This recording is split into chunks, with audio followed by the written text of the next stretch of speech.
माननीय राष्ट्रपति जी ने अपने अभिभाषण में सरकार की कई सारी उपलब्धियों का उल्लेख किया और मैं उन उपलब्धियों के लिए सरकार का अभिनंदन करना चाहूँगा जिनका लाभ अंतिम पंक्ति में खड़े अंतिम व्यक्ति तक पहुँचा हो। राष्ट्रपति जी ने अपने अभिभाषण में नए संसद भवन के निर्माण की बात की, गर्व की बात है। लेकिन सवाल ये उठता है अध्यक्ष महोदय कि जिस देश की सार्वजनिक स्वास्थ्य व्यवस्था कोरोना की महामारी में बुरी तरह से एक्सपोज हुई हो, उस देश की प्राथमिकता क्या होनी चाहिए? नया संसद भवन या हर जिले में हर संसदीय चुनाव क्षेत्र में एक सुसज्ज अत्याधुनिक सार्वजनिक अस्पताल? देश की प्राथमिकता को नजर रखते हुए सिर्फ 22 एम्स से कुछ नहीं होगा। देश की प्राथमिकता को नजर रखते हुए पहले अस्पताल और फिर संसद भवन, इस पर आत्मचिंतन हो, ये मेरी गुजारिश है। Please silence, silence please, please. Vidur ji. और वैसे भी इस संसद भवन की मांग किसी ने नहीं की है, लेकिन हर सांसद मेरे इस बात से सहमत होगा कि हर संसदीय चुनाव क्षेत्र में एमपी लैड फंड के तहत होने वाले विकास कामों की मांग जरूर हो रही है। इसलिए मेरी दरख्वास्त है कि इस एमपी लैड फंड को अविलंब पूर्ववत किया जाए। इसमें अभिभाषण में केंद्र और राज्य के सरकारों के बीच कोऑर्डिनेशन की भी बात की गई। माननीय minister of finance state Anurag ji यहां उपस्थित है। मैं आपका ध्यान आकर्षित करना चाहूंगा कि महाराष्ट्र की सरकार को जीएसटी की 25,000 करोड़ की राशि प्रदान होना बाकी है, उस पर अविलंब विचार किया जाए। राष्ट्रपति जी ने अपने अभिभाषण में युवाओं के रोजगार की बात की। इस सरकार ने सपना दिखाया था कि सालाना 2 करोड़ युवाओं को रोजगार मिलेगा। अजय मिलना तो छोड़िए, जो हाथ में था वो भी चला गया। आज 1000 नौकरियों के लिए लाख लाख युवा अप्लाई करते हैं और 4th क्लास की नौकरी के लिए ग्रेजुएट्स और पोस्ट ग्रेजुएट्स कतार में खड़े आते हैं। पहले नीम और अब नेशनल अप्रेंटिस जैसे प्रोग्राम, ये जो नीतियां हैं, ये देश के युवा वर्ग के लिए शोषण व्यवस्था साबित हो रहा है। क्योंकि पहले नौकरी लग जाती है, फिर माँ बाप शादी कर देते हैं और 2 साल में कंपनी ब्रेक दे देती है ताकि उसको परमानेंट ना करना पड़े और युवा के भविष्य में अंधेरा छा जाता है। इसलिए इन युवाओं के आक्रोश को समझे और इन नीतियों पर पुनर्विचार हो। इस अभिभाषण में और एक बहुत अच्छी बात की गई, वो है आत्मनिर्भर भारत की। जब हम सबने सुना था कि देश को बिकने नहीं देंगे तो हर किसी को गर्व महसूस हुआ था, लेकिन शायद उसके बाद OLX का विज्ञापन कुछ ज्यादा प्रभावशाली साबित हुआ और वो नीतियों में भी दिखने लगा। बेच डाल, BPCL बेच डाल, BSNL बेच डाल, एयरपोर्ट्स बेच डाल, सीपोर्ट्स बेच डाल। अब डर लगने लगा है कि यह आत्मनिर्भर भारत की बात हो रही है या फिर चुनिंदा पूंजीपति निर्भर भारत की। मैं सचेत करना चाहूंगा कि इस प्रकार से मुक्त अर्थव्यवस्था के आड़े में अगर हम क्रूनी कैपिटलिज्म को बढ़ावा देकर देश के संसाधन चुनिंदा पूंजीपतियों के हाथ में सौंप दे तो देश की आने वाली पीढ़ियां हमें कभी माफ नहीं करेंगी।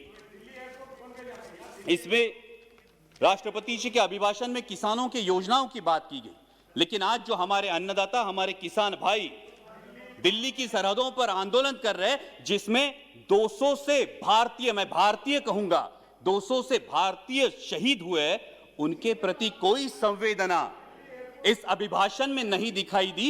यह आश्चर्यजनक है। गणतंत्र दिवस पर जो घटना घटी उसकी आलोचना अभिभाषण में हुई।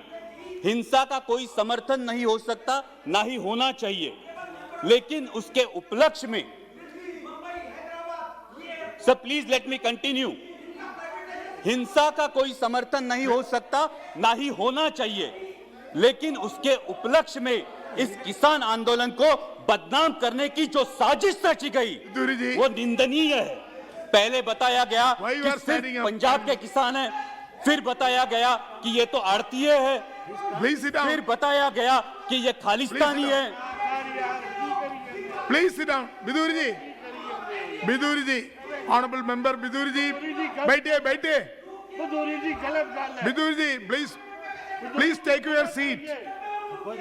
Vidur ji, honourable member please take your seat.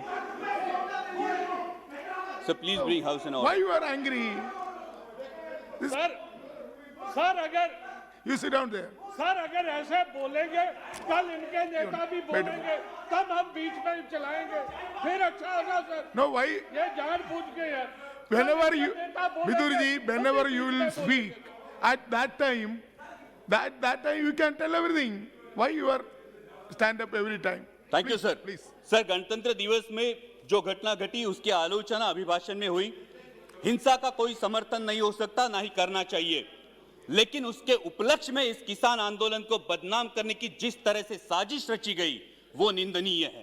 पहले बताया गया ये तो सिर्फ पंजाब के किसान है, फिर बोला गया कि ये तो आड़ती है, फिर बोला गया ये खालिस्तानी है, और फिर तथाकथित आईटी सेल ने और मीडिया के कुछ नुमाइंदों ने उन्हें देशद्रोही करार दे दिया।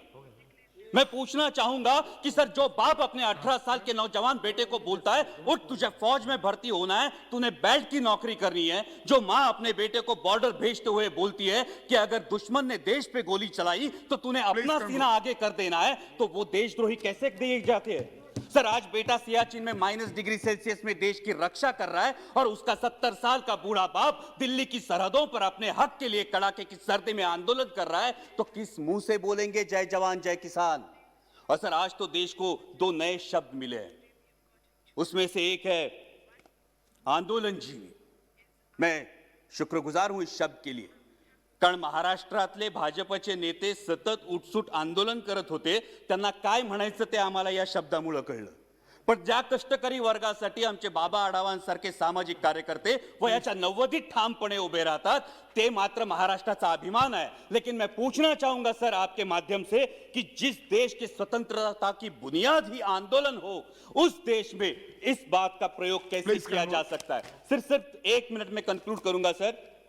यहां पे कई माननीय सदस्य बोलते हुए उन्होंने परराष्ट्र में जिन्होंने अच्छी बात की उसकी सराहना की, लेकिन ये कैसी विडंबना है सर, जब ब्राजील के राष्ट्राध्यक्ष संजीवनी की उपाधि देंगे तो हम खुश होंगे, जब अमेरिकी पूर्व राष्ट्राध्यक्ष हाउडी मोदी बोलेंगे तो हम तालियां बजाएंगे, और जब कोई विदेशी मानवता के दृष्टिकोण से किसान आंदोलन पर टिप्पणी करेगा तो फिर वो फॉरेन डिस्ट्रक्टिव आइडियोलॉजी हो जाती है। सर, ये बैरिकेड्स लगाना, ये फेंसिंग करना, ये किस प्रजाति का लक्षण है? सर, महामहिम राष्ट्रपति जी ने अपने अभिभाषण में आर्य चाणक्य के पंक्तियों का उल्लेख किया, लेकिन मैं इस सदन को बताना चाहूंगा कि उन्हीं आर्य चाणक्य ने यह भी बताया है कि जब राजा का अहंकार प्रजाहित से ऊपर उठ जाए तो समझ लेना कि उसके शासनकाल का अंत निश्चित है। और इसीलिए मैं दरख्वास्त करूंगा कि संवेदनशीलता से इस समस्या का किसानों के हित में हल निकाले, ताकि फिर हर देशवासी गर्व से कह सके जय जवान जय किसान।